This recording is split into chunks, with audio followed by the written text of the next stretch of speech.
So, good afternoon once again. Good evening. This is, I think, lesson 3, right? Lesson 3 or 4?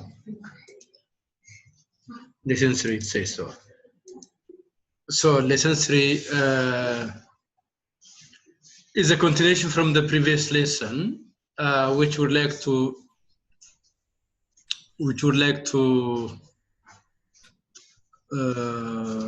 discuss about 3 major points, both 9 saints, how they evangelize, about the spread of Christianity outside Aksumite Empire, and about the unique contribution of Saint Yared.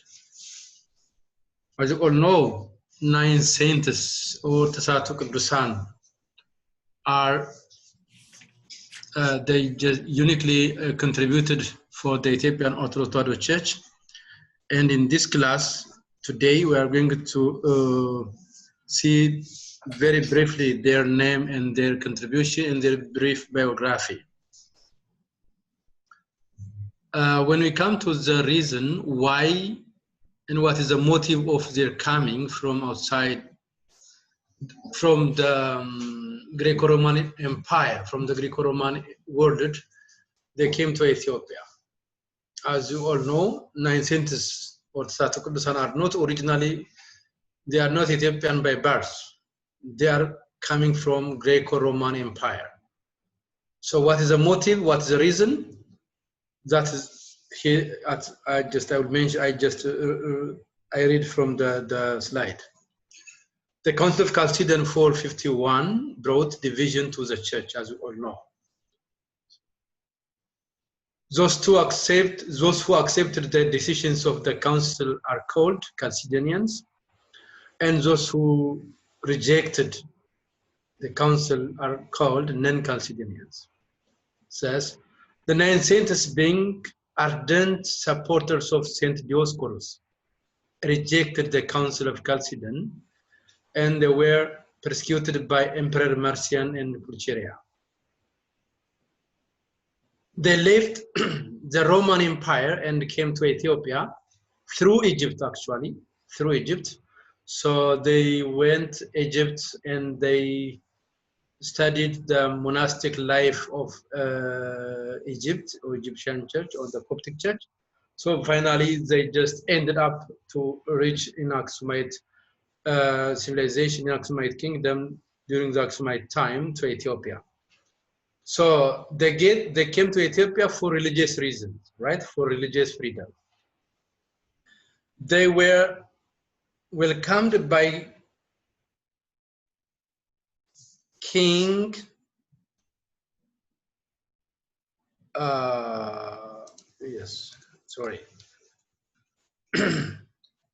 they were welcomed by King Alameda II, who was the grandfather of King Caleb in 480 AD, and by the Ethiopian people, as you all know. So we know that King Alameda first was the father of Izana and Saizana, we know that. So for historical reasons, Frumentius came to Ethiopia during the time of King Alameda first. So the same case, right? 9 saints came to Ethiopia during the time of Alameda II, right? Alameda II. This Alameda II was the grandfather of King Caleb. The 9 saints, after coming to Ethiopia, they stayed at Aksum for about 1 year and 9 months, right? So they stayed 1 year and 9 months, and they studied Ge'ez language and Ethiopian culture at the Aksumite school called or named at Bete Katin. This Bete Katin is very important, so we must know this by name. We mentioned also last time, right? So the Aksumite school is called Bete Katin. Then these 9 saints began their missionary activities all over Ethiopia. So now let's see the name and their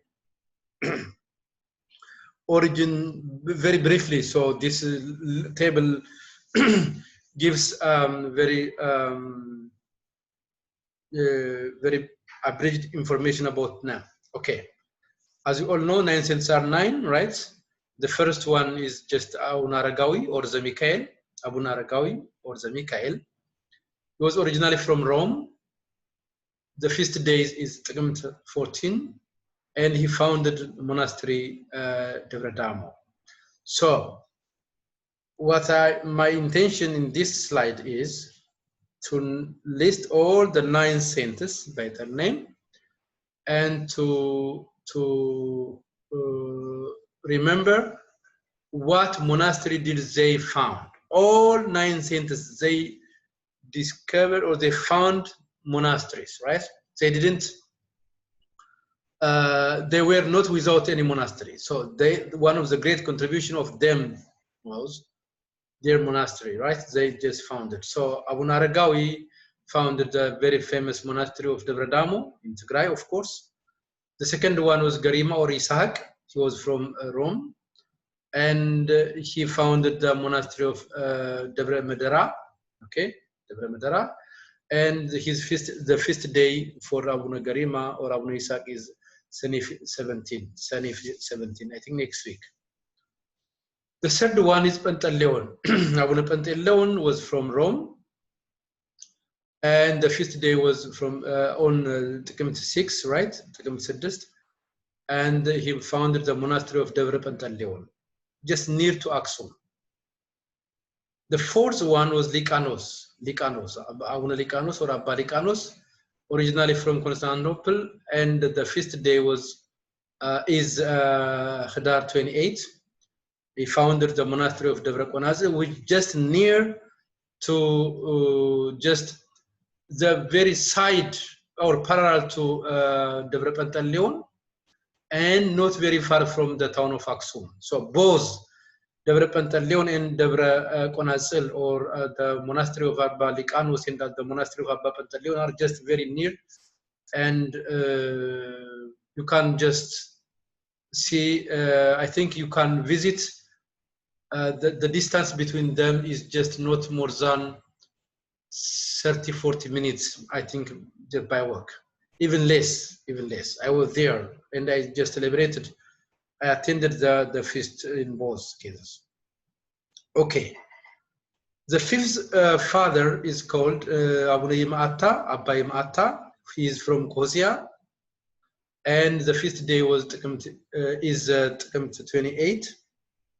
He founded the monastery of Devra Hamed Mal in Gar Alta in southern Tigray. The sixth one is Abba Sama or Abu Sama. He's originally from Antioch. The feast day is 16, right? And he founded the monastery of Devra Hatata near to Adwa. Seventh is Gubba, Abba Gubba or Abu Gubba. Originally from Kilkia or Cilicia. And the feast day is Ginevot 29. And he founded the monastery near to Adwa. Eighth is Abba Afse or Abu Afse from Asia Minor. And he founded the monastery at Yaha Monastery. And the feast day is Ginevot 29. The last the ninth one is Aleph, Abba Aleph or Abu Aleph. He was from Caesarea, and the feast day is Megavit 11. And he founded the monastery called Devra Khalderia. So these are the brief history of the 9 saints and with their founding monasteries. The 9 saints were devoted to evangelism and monastic life in Ethiopia. They were assisted with the royal families of Aksum. So that's the good side of them. So they contributed a lot, they did a lot. They were really assisted by the royal families of Aksum, I think. They wiped out pagan worships from the land. The coming of the 9 saints inaugurated a new era in the liturgical life of the Ethiopian church, in the cultural development in general. Archaeological excavations tell that ancient church ruins discovered at Aksum, Adulis and Hawalti have resemblances to the Orient, especially to Syriac traditions, and this can be one of the results of the 9th century. So, you know, the 9th century contributed for Ethiopian civilization in many ways. So one reason, which I just mentioned as the last point in this slide, is even they have even contributed with archaeological, you know, advice and lies. Let's see the major contributions of the 9th century. The major contributions. The time of 9th century in Ethiopia is considered by many historians as the second evangelization. Right? Second evangelization, which explains their great contributions.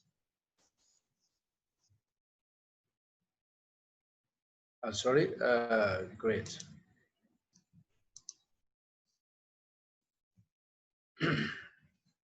Yeah.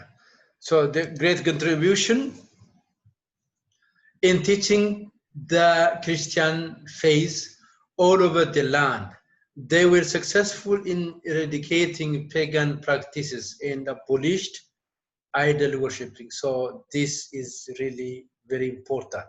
So the time of the coming of the 9th century all over in Ethiopia, or by historians, major historians, is considered as the second evangelization.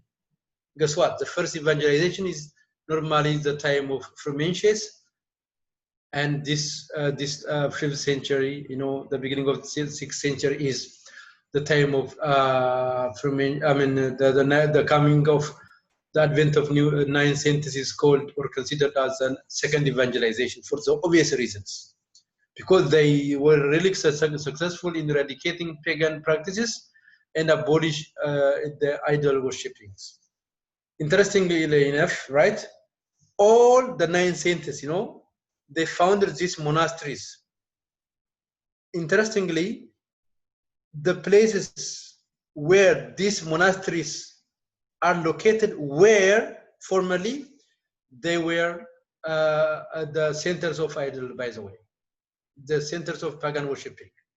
So they eradicated, you know, the idol worshipping and you know the pagan practices, and they institutionalized the church. So they built the church and they evangelized the people in the land. They have founded monasteries where there were pagan centers of worship, as I mentioned. It is known that monastic activities were known in Ethiopia since the time of Frumentius, right? But not organized and flourished. The form of monasticism of that time was known as Anchoritism, right? Anchoritism, which was founded by Saint Anthony of Egypt, or Abantos, which came to Ethiopia through individual monks.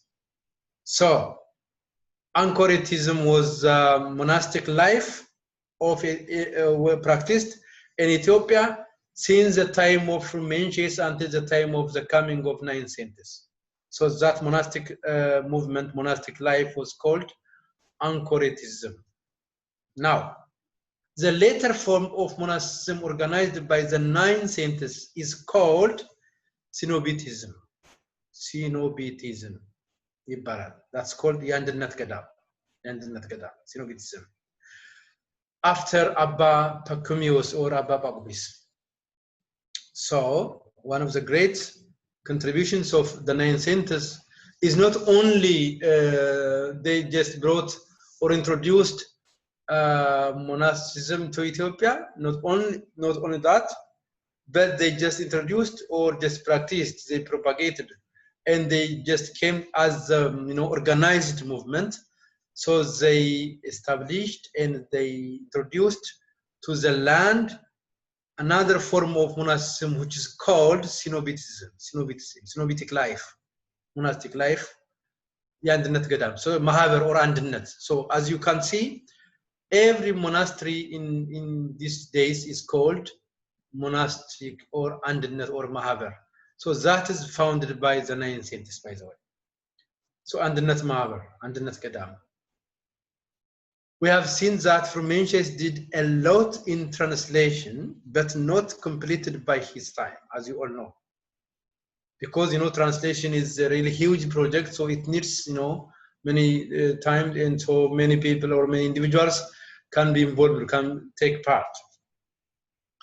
9th centuries were greatly involved with translation, and there are lots of theological terms borrowed from Syriac and Aramaic languages into Ge'ez vocabularies, such as ሃይማኖት, ጾም, ጸሎት, ቁርባን, ቄስ, you know, all this kind of all this and the like new terminologies or vocabularies are introduced to Ethiopian vocabulary, to Ge'ez or into the Ge'ez theology, the Ge'ez language and Ge'ez vocabulary, thanks to the 9th century. ዘጠኝ ተሳቱ ቅዱሳን ናቸው እነዚህን ቃላት ወደ ኢትዮጵያ ሃይማኖት መጥተው እንዲተረጎሙና እንዳሉ እንድንጠቀምባቸው ይሆናል ማለት ነው። So ሃይማኖት፣ ጾም፣ ጸሎት፣ ቁርባን፣ ቄስ, and you know the others.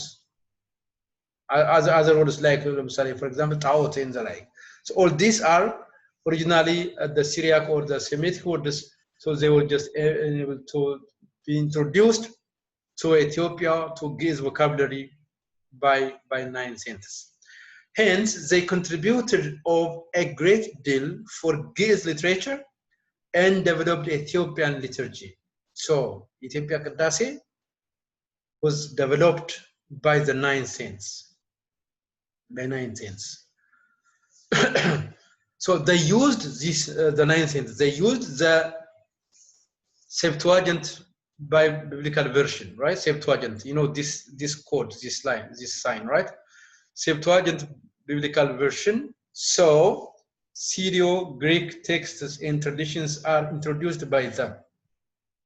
So the Ethiopian Bible or translation was originally, even by Frumentius, was from Septuagint. Again, thanks to the 9th century, you know, the 9th century also used their Syrio-Greek texts in the Septuagint to revise or to introduce or to revise or to translate the Bible into Ge'ez. The translated works by the 9th century are lots of books. For example, biblical books. One great example, what we mentioned last time, was still existing gospel is the ገሪማ gospel. በነገራችን ላይ አቡነ ገሪማ ወይም ገሪማ በገድላቸው ላይ እንደተጻፈው ሀብታቸው መጽሐፍ ነበር ይባላል። መጽሐፍ ገድላቸው እንደሚጠቅሰው በቀን 4 ወንጌል ጽፈዋል ይባላል።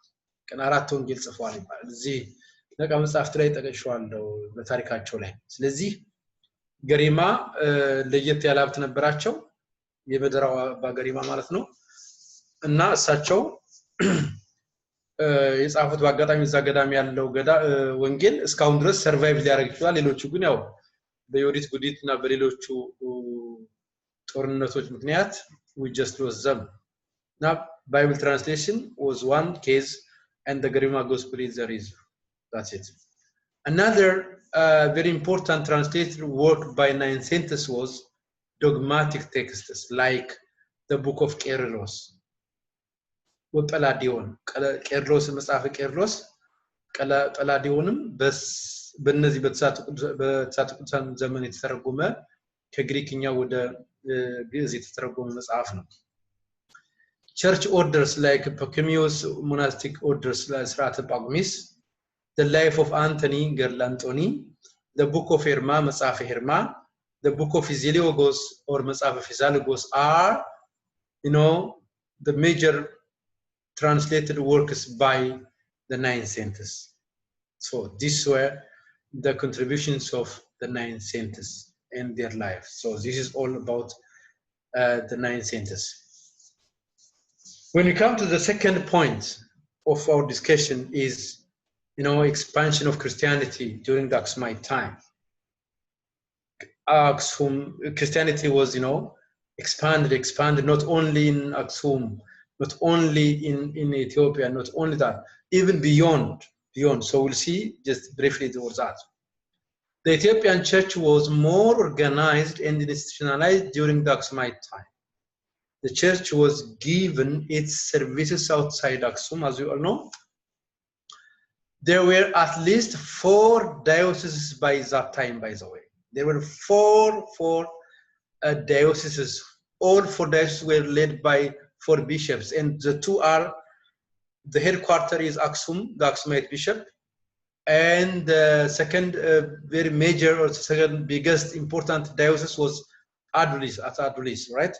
And other localities of Ethiopia, right? One reason which supports this is flourishing of Semitic languages in other parts of Ethiopia, outside Aksum, and the existence of ancient churches in southern Ethiopia, western Ethiopia, and east of the country.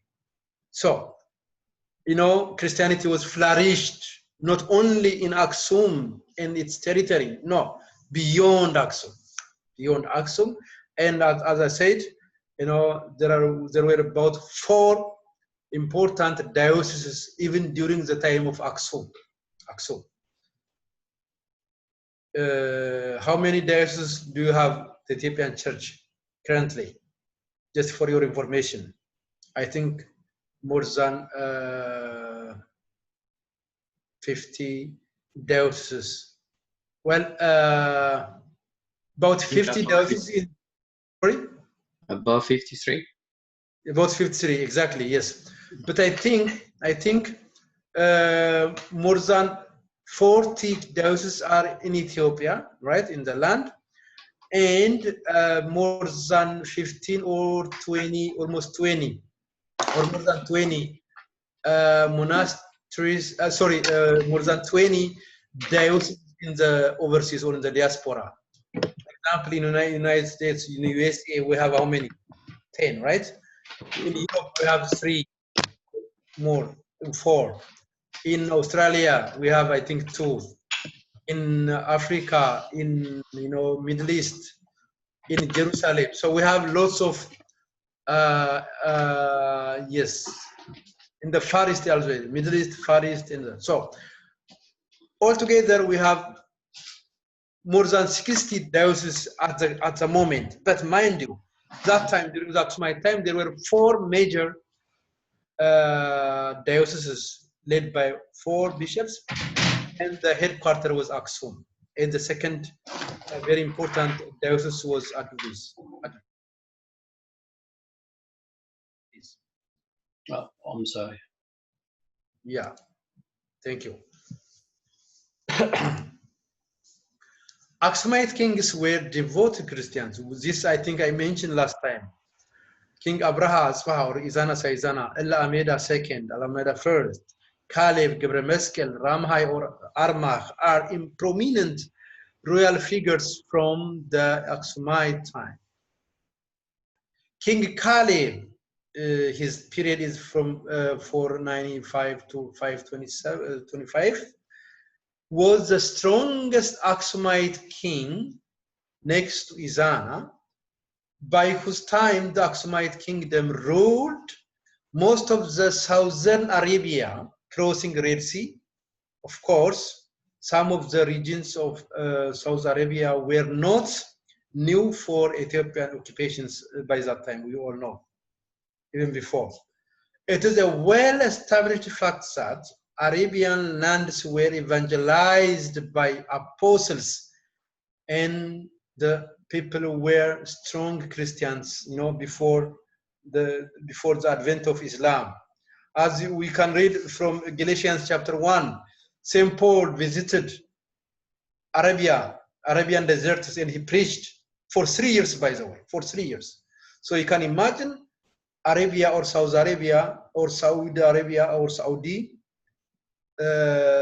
even other Islamic countries or Arabian countries, before they just follow or they converted to Islam, they were really great centers for Christianity. So this I mentioned the case of St. Paul, who preached in Arabian deserts for 3 years, right? So you can read from Galatians.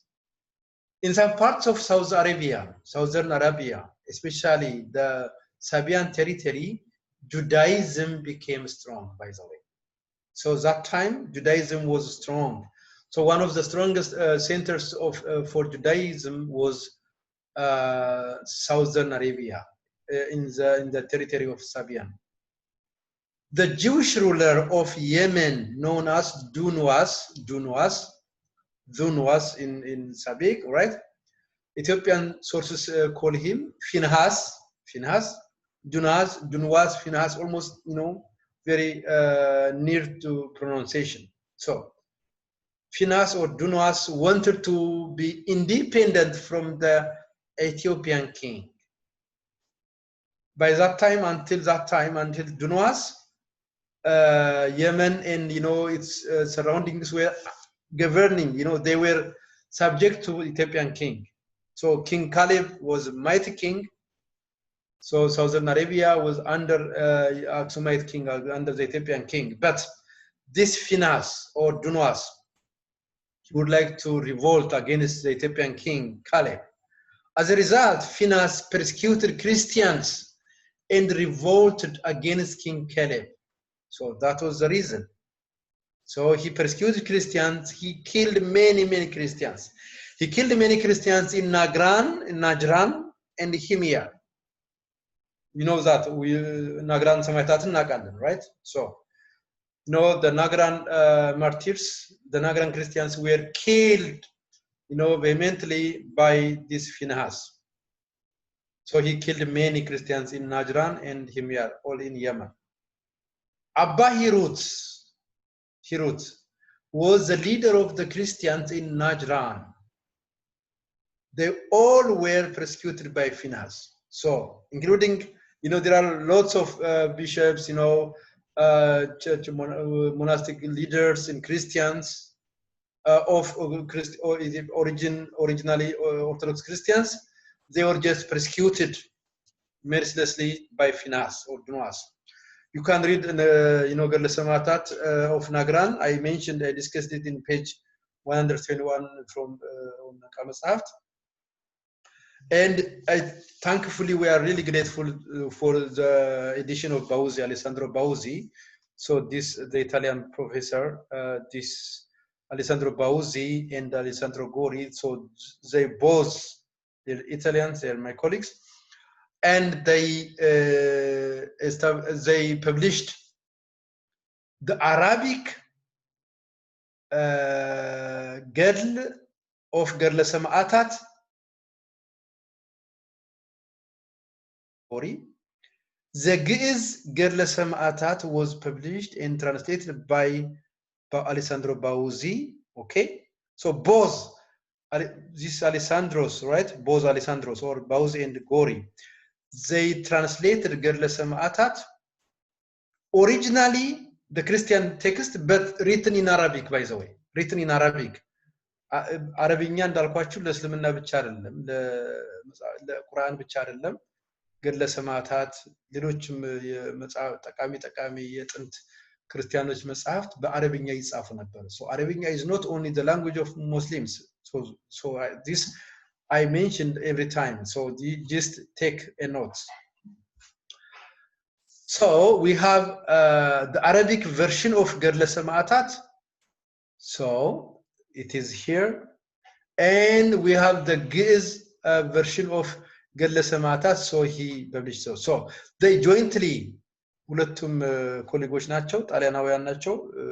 እኔ ከተማርኩበት ዩኒቨርሲቲ ላይ ነበሩት። አሁን ጀርመን ነው ያሉት። Okay. And they translated and they published this jointly in 2006 in Florence.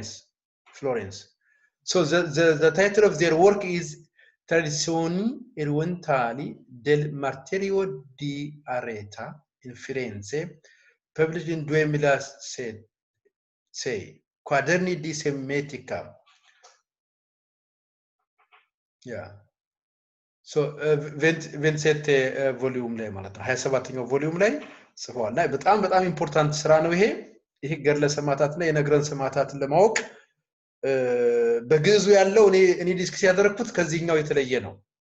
ይሄኛው ግን በጣም ሰፊ ነው። መጽሐፉም አለኝ ልታዩት ይገባል። አረብኛውም አለ። አሁን እኔ በአዲስ አበባ ዩኒቨርሲቲ አረብኛ ቋንቋ እናስተምራለን። እንደ ትልቅ ምሳሌ የማቀርበው ህትመትና አረብኛ ለክርስቲያን ቴክስት እንደሚጠቅም አሁን ከታተሙልን ዘመናዊ እንትኖች ውስጥ አንዱ ማስረጃ መጽሐፍ ለቴክስት ቡክ የማስተምርበት አንዱ ይሄ መጽሐፍ ነው። በጣም ጠቃሚ ነው። ይሄኛው ደግሞ የግዕዙ ነው። ሶ ኢትስ ሪሊ ቬሪ ኢምፖርታንት ቱ ሪድ ዛት። ኦኬ ሶ ገድለ ሰማዕታት ገድለ ናግራን ሰማዕታት መላከ ገነት ቡራኬ ይድረስን።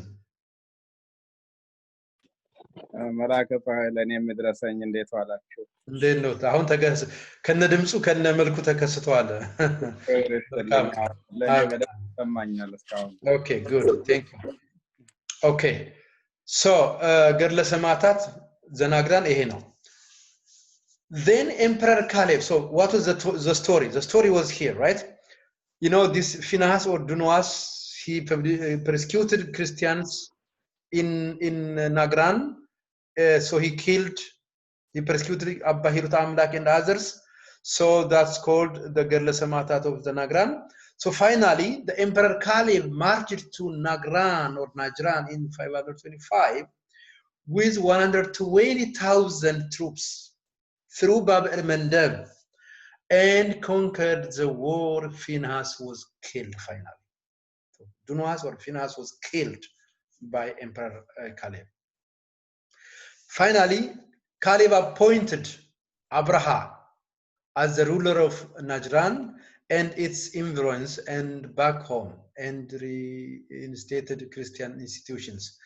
So, ፊናስን ከገደለ በኋላ ወይም ካስወገደ በኋላ መንግስትና ደላርሎ ካሌብ ንጉስ ካሌብ አብርሃም የሚባለውን ልዑል ሾሞ ለናግራን ሰማዕታት ነፃነታቸውን አውጆ ቤተክርስቲያንን ሰርቶ የተወረሰባቸውን ሁሉ ተክቶ ተመለሰ ንጉስ ካሌብ። ንጉስ ካሌብ ወደ ሲመለስ ወደ አክሱም ወታደሮቹ የተናገሩት ነገር አለ ይላችኋል። ይሄ ዝገኑ አላችሁት ይላችኋል። የዘገነ ማዘነ የያዘ ማዘነ ያልያዘ ማዘነ የሚባል ታሪክ ተረት አለ ማለት ተረት አይደለም አባባል አለ። በኋላ ጊዜ ካለን we'll discuss it. So as it is well discussed in Ethiopian sources, after returning back home, King Caleb abdicated his throne and handed over to his son Gebre Meskel. Then he joined the monastic life at the monastery of Abba Pantaleon. So King Caleb, after defeating or killing Phinehas, he just confessed and he just abdicated his throne, his seat, and ended his life there. That's all. So that was why King Caleb was canonized as Kadus, by the way. He's a canonized saint. King Caleb is a canonized saint by the Ethiopian Orthodox Church. Then his son, King Gebre Meskel, from 525 to 539, was the famous Aksumite king in whose time Saint Yared invented the church Zema, we all know. So this is King Gebre Meskel, as you all know. The other famous Aksumite king was Armagh or Ramhai. It is clear that King Armagh welcomed the followers of Muhammad because they suffered persecution in their own land during the 7th century. Muhammad advised them, they were about 100 by the way in number, they were about 100 people, many tribes, about 10 tribes in 100 people. They must go to the Habasha king, the Habasha land, that's Ethiopia, who was a just king, Tzaddik, Fatahi, Negus, and the strangers got shelter and all necessary accommodations until they returned back home. Islamic sources, however, didn't mention this kind king by name. They just mention him by his adjective, the Najashi, which means, Najashi means the king, which is the equivalent of the Giz Nagasi. So, why I mention this, I have a reason. Recent claims by Ethiopian Muslim writers on the conversion of the king to Islam is false and groundless. There are two irrefutable evidences for this. I have two evidences. The first one, the Ethiopian royal list didn't say anything on the conversion of the king into Islam. There is no Aksumite king, no even kings from the later Ethiopian kings from the Ethiopian royal lists, right? No one is mentioned by the Islamic name. No one. Hence, no Muslim Najashi existed in Ethiopian history. So this is one reason. The second reason, King Armagh or Ramhai was a devotee. This was King Armagh or Ramhai was the one who just welcomed the Sahabas of Muhammad, Prophet Muhammad, right? So this Armagh or Ramhai was a devoted Christian himself. So he welcomed all those Muslims not because he has a good interest to become Muslim, no. Not to be converted to Islam, no. The obvious reason is he's just a good Christian, he's a devoted Christian, so it is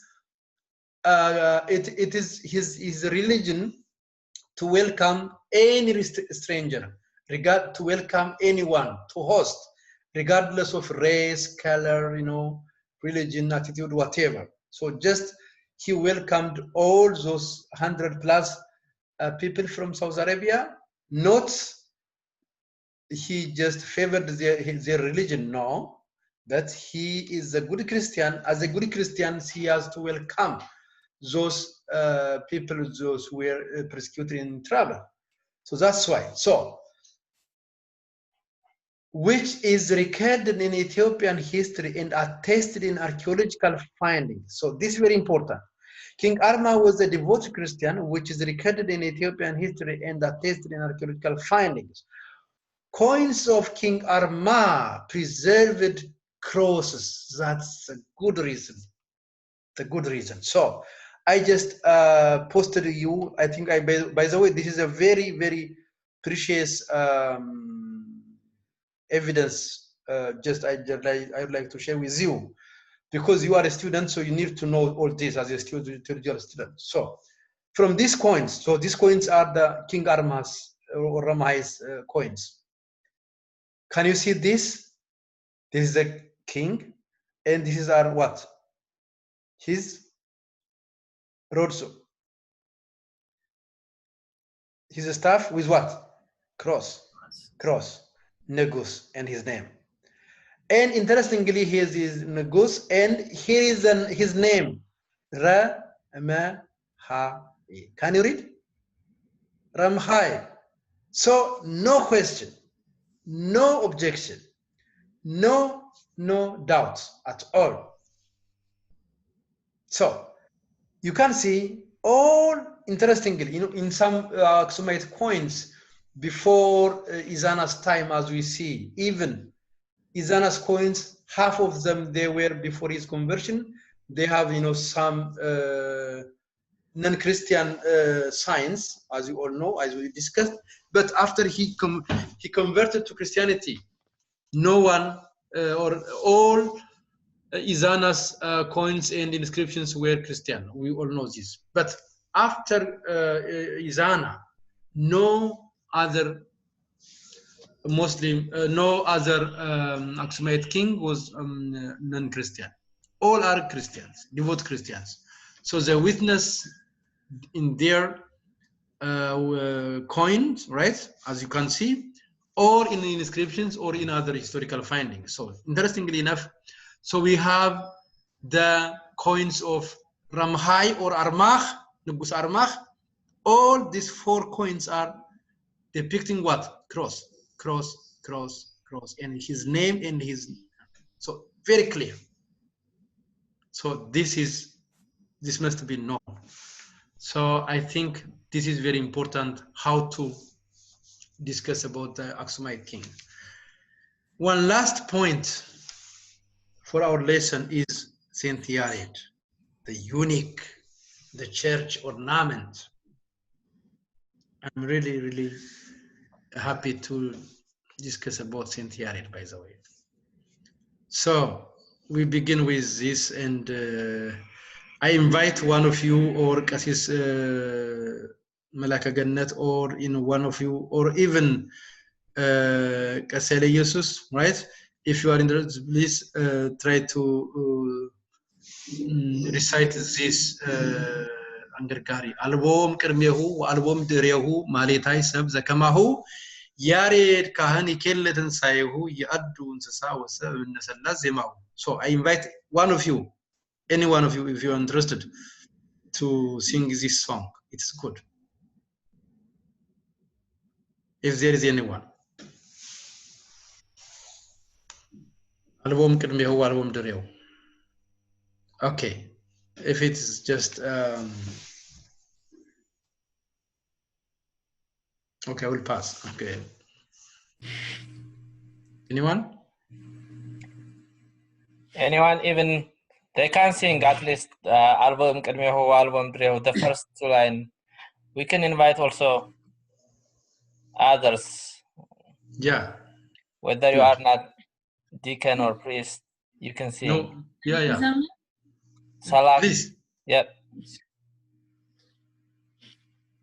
Albo Kadmehu, Albo Drehu, Albo Kadmehu, Albo Drehu, Maletai Sabze Kamahu, Maletai Sabze Kamahu, Maletai Sabze Kamahu, Maletai Sabze Kamahu, Maletai Sabze Kamahu, Maletai Sabze Kamahu. Grumno. Thank you, Batam. Salam. Yes, indeed. There is no one better scholar before or after Saint Yared, the priest, but it human or animal sounds. None is out of the three modes of Saint Yared's music. So this is the meaning. So Saint Yared. Saint Yared was born of Isaac or Abiud and Christina or Taukilia on 545 at Adwa, at Aksum. He attended church lessons from Gideon, who was in charge of school of Beta Katin at Aksum Church, and he was this Gideon, Abba Gideon was his uncle from his mother's side. As commonly known, he was Saint Yared. He was not successful in his lessons initially. God showed Yared a worm attempting to climb up the top of the tree to get the fruit it did to eat. Finally, triumphed on the seventh attempt. And Yared took a lesson to be persistent. We all know this. The young boy Yared studied under the uncle Gideon, biblical commentaries, theology, and history and life. He was he got a chance. Okay.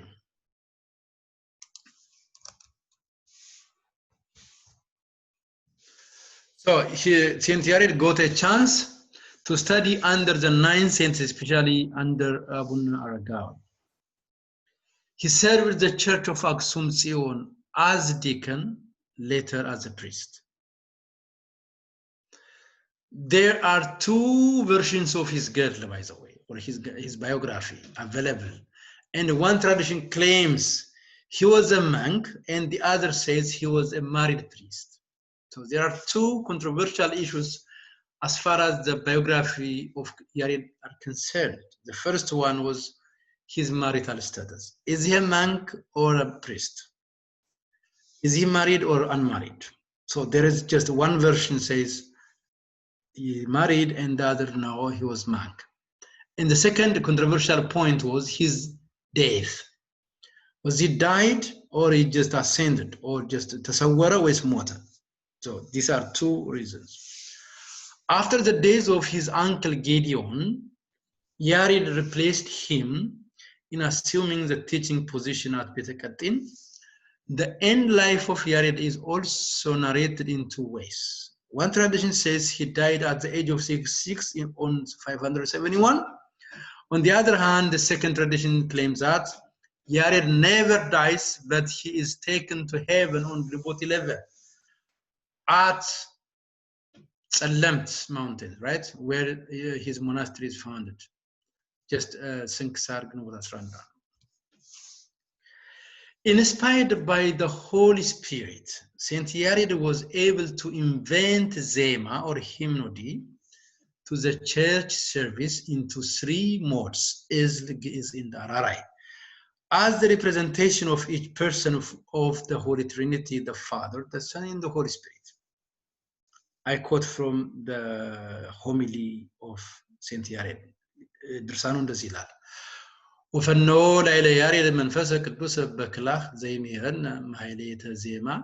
ማይሌተ ዜማ ግዝ ወዜማ እዝ ወዜማ አራራይ ዋልቦ ዘይክል ወፂያ እምሰላስ ዜማሁ ለያሬድ ካህን እመሂ ዜማ ሰብ ወመሂ ነቀዋራዊት ወአይዋፍ ወእንስሳ አልቦ ዘይክ አምጽኦ ካልአ ዜማ ዘይት ወሰክ ዲበ ዜማሁ ለያሬድ ካህን ወንተዝ ንብ አልቦ እንቅድሚው ዋልቦ ምድሬው እምድረ ነቢያት ወሐዋርያት ዘይሃሊ በአብይ ክላ በከመ ትምህር ወነሳ ማይሌት እምካህናተ ሰማይ በዘዘዚያሁ ቃለፍና ወዘበዘዚያሁ ጣዕመ ዜማ ዘያስግስ ልበጉማ ቃሉ. So this means, as I mentioned earlier, Saint Yared, Holy Spirit just make him to invent all this.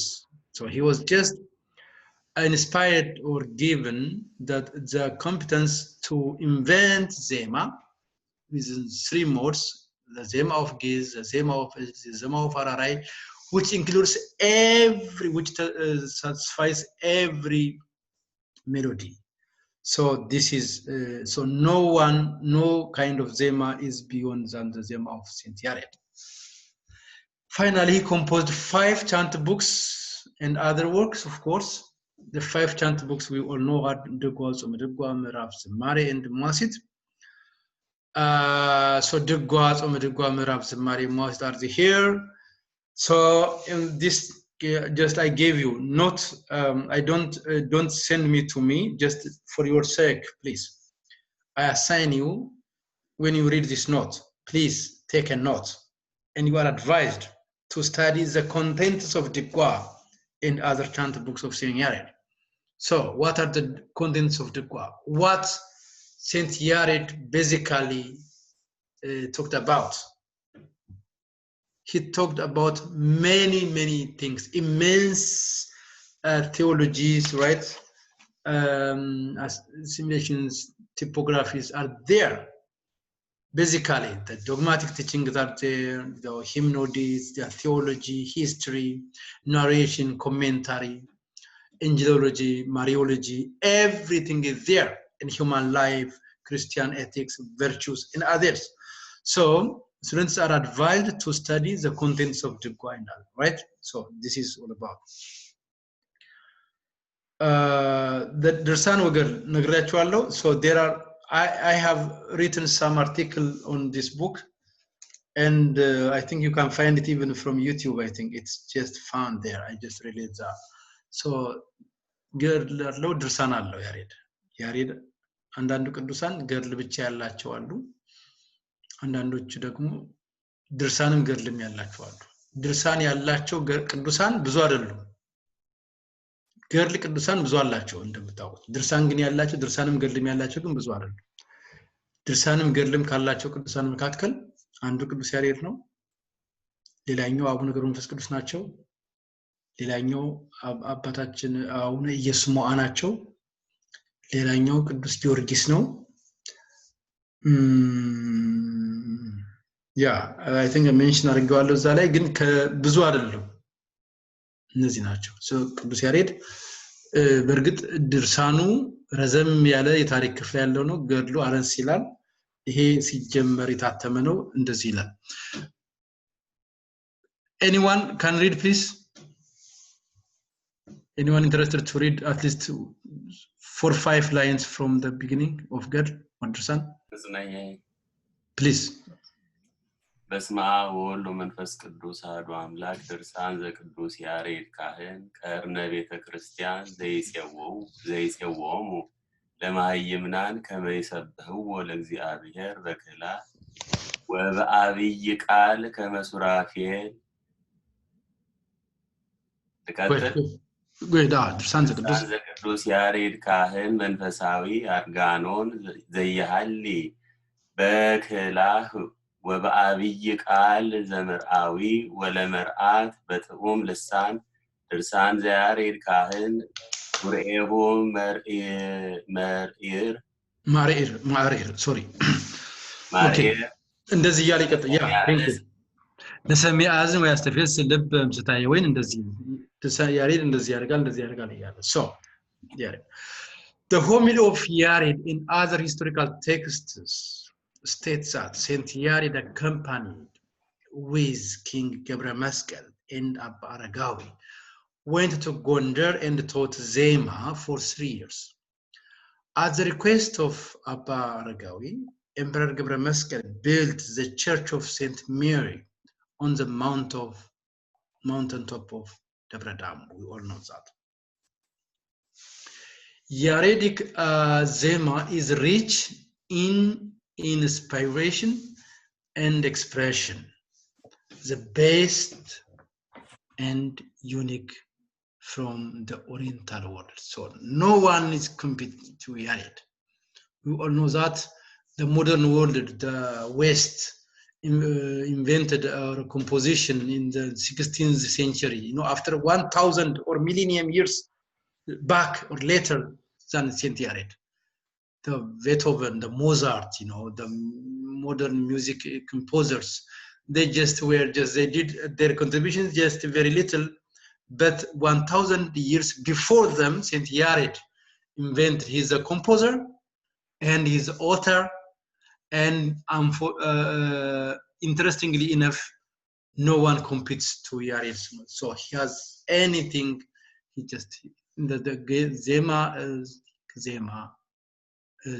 in Ararai. So that's really great contribution of Saint Yared, and unique from the Oriental world, let alone the West, even from the Oriental world. እንግዲህ አሁን ከምዕራቡ ይልቅ ከዌስቱ ከኦክሲደንት ይልቅ ኦሪየንታል ዓለምን መንፈሳዊና በጣም እንደዚህ ነገር አለ ያለው even ከምስራቁም ምንም እሱን የሚስተካከል የለም. We all know that the Syriac church is just invented, the church of Qudus Ephraim, Jacob the Serug, and others. They are rich in what? Compositions. ድርሰቶች አሉ በጣም ልዩ ናቸው በዜማ ግን you see ዜማ በጣም ራሱ የተናገረ ነው እና እመቤታችን ድንግል ማርያም ለተገልጻ ለአባሪያቆስም ለቅዱስ ኤፍሬምም አንተ ውዳሴን አንተ ቅዳሴን ስጡትና ያሬድ ዜማ ይስራላቸው ለድርሰቶች ብላ እንደነገረችው የኢትዮጵያ መጽሐፍትና ነገራችን እና በጣም ትልቅ ነገር አለ እዛም ላይ የተገናኘ አንድ ስራ አለኝ ሰርቻለሁ እና ትልቅ ነገር ስለዚህ no one competes to Saint Yared, really. So Saint Yared is also founder of poetry ቅኔ ማይዘው. So this is one great contribution of Saint Yared. ቅዱስ ያሬድ ሲባል ዜማው ብቻ ነው የሚታወቀው ነው የቅኔም ዜማ የቅኔም ጀማሪ ነው ይሄን ብዙ ጊዜ አይነገርም ግን እንድትሰሙት ይገባል and also indigenous Giz literature እንደሰማነው ተሳቱ ቅዱሳንም ከነሱ በፊትም ፍሩሜንሺየስ የሚጠቅሱት ትርጉም ነው ይሰሩልን ይባላል ብዙ ጊዜ ትርጉም ተረጎሙ እንጂ የኢትዮጵያ መጽሐፍት በመተርጎም ነው ግዕዝ የሚታወቀው ይሉ ነበር thanks to Saint Yared. So he came and he just did a wonderful thing, and he is the first indigenous Giz author. So he published how many books? 5 of these, right? So unfortunately no one competes with Dugwa. Do you know how much kilo Dugwa weighs? So Dugwa Miraf, Zimari, and Moasit, lots of things. So not only the mass or the content or the quantity, even the quality. The content is really deep.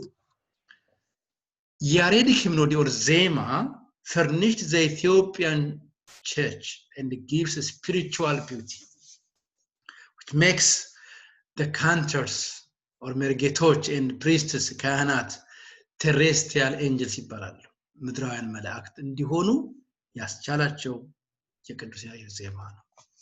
Thank you for listening. Thank you. I'm done.